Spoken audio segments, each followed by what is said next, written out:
Mine dogs aren't fully blind, and they're terrified of the colour orange. It reminds them of fire, you see. Those instincts are awfully strong. Oh, I see.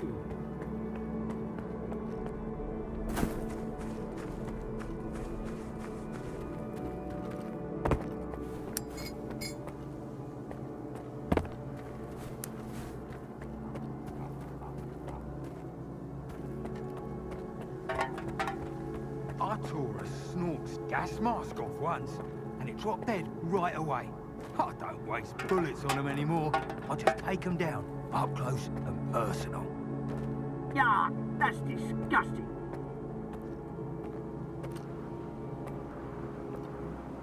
I trust your hunt was successful, Stalker. If not, feel free to seek my advice. I collaborate with scientists and possess extensive knowledge. I've been to both S.T.A.L.K.E.R and Pripyat. I'll give you my first tip free of charge. We're a close-knit community, after all. We all tread in the shadow of the same perimeter and seek refuge from the same emissions. What say you? Sure. Let's hear it. Ever tried disabling an anomaly with a grenade? A well-placed hit won't destroy it outright, but it could render the anomaly harmless for about a minute. But figuring out when it will come back to life requires either guts or hours of observation. Now, would you like another tip? The next one will cost you.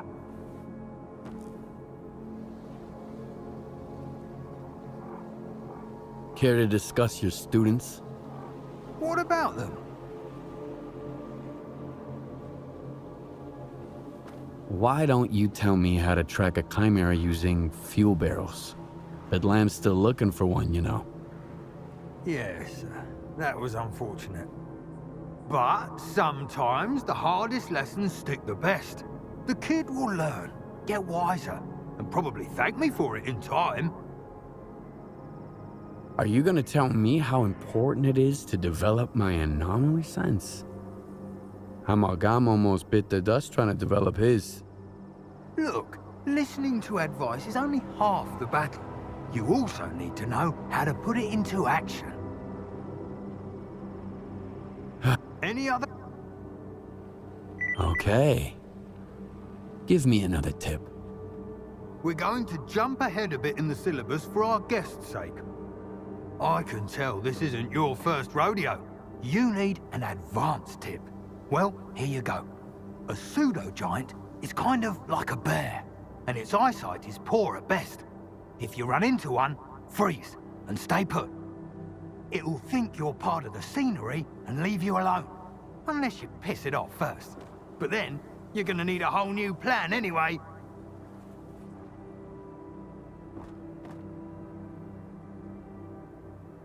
Care to discuss your students? What about them? Any... Third time's a charm. Any more tips? A thirst for knowledge is a wonderful thing, but try to... Enough of this bullshit. Hey! Are you messing with us? Easy, guys. Just give us a couple of minutes alone. I got this. I don't want to keep my audience waiting, so let's cut to the chase. You're looking for either money or loot. We're both reasonable men, so how about we make a deal? Really? So what are you suggesting? I'll give you the coordinates of a stash. It's got some choice loot, you'll love it. After that, we'll never cross paths again. Now, assuming we're on the same page, leave this place. Stop hindering others from seeking enlightenment.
If you...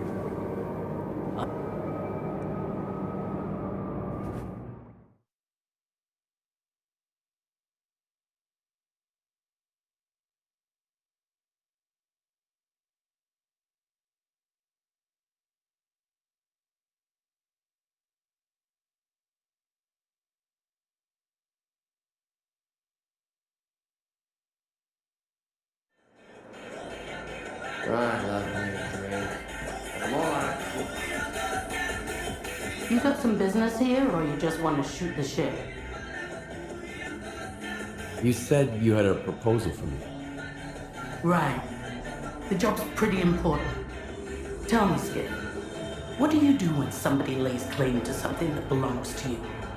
When someone stands between you and your goal? I never give up what's mine without a fight. The same goes for me. I knew we were cut from the same cloth ever since I heard those rumors about you from the slag heap. Before you got involved in my affairs. Explain. I'm the one who told the ringmaster to kidnap Beard's men, Skip.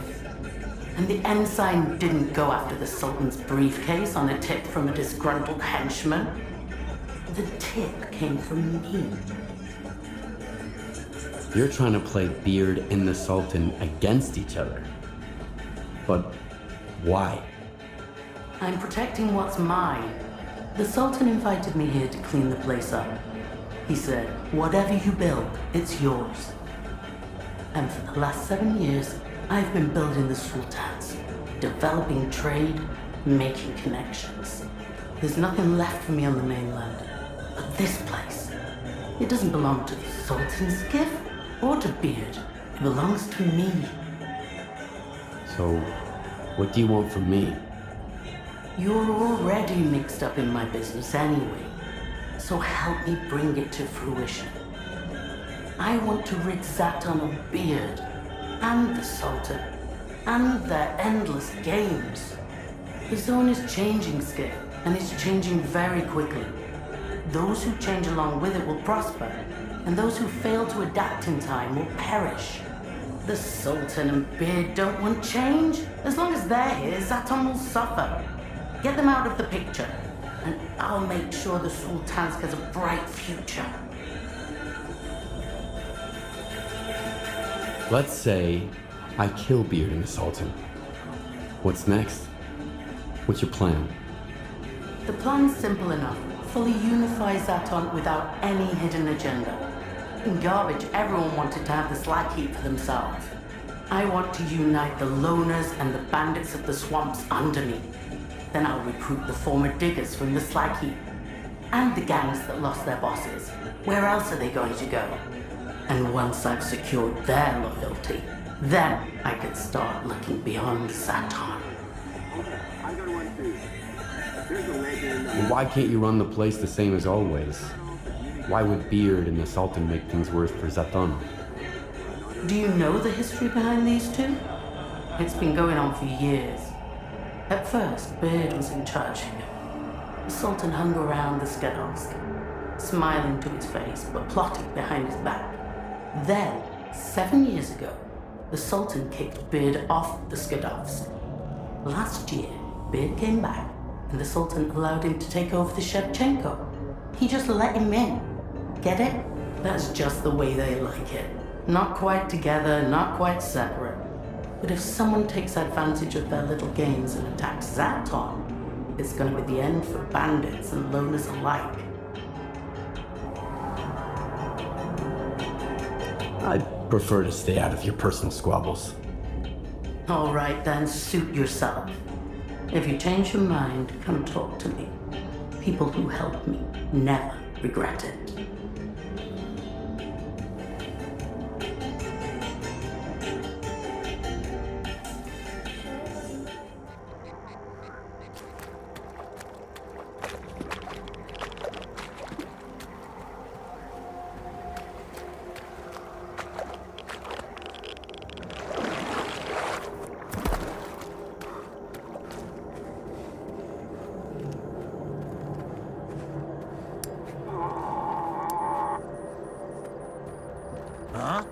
What do you want? Can't you see I'm chilling with the guys here? A legend, eh? Or should I call you Snag? We had a deal. Your stash turned out to be bullshit. Fuck! It's that prick! Take him down! Get him, boys!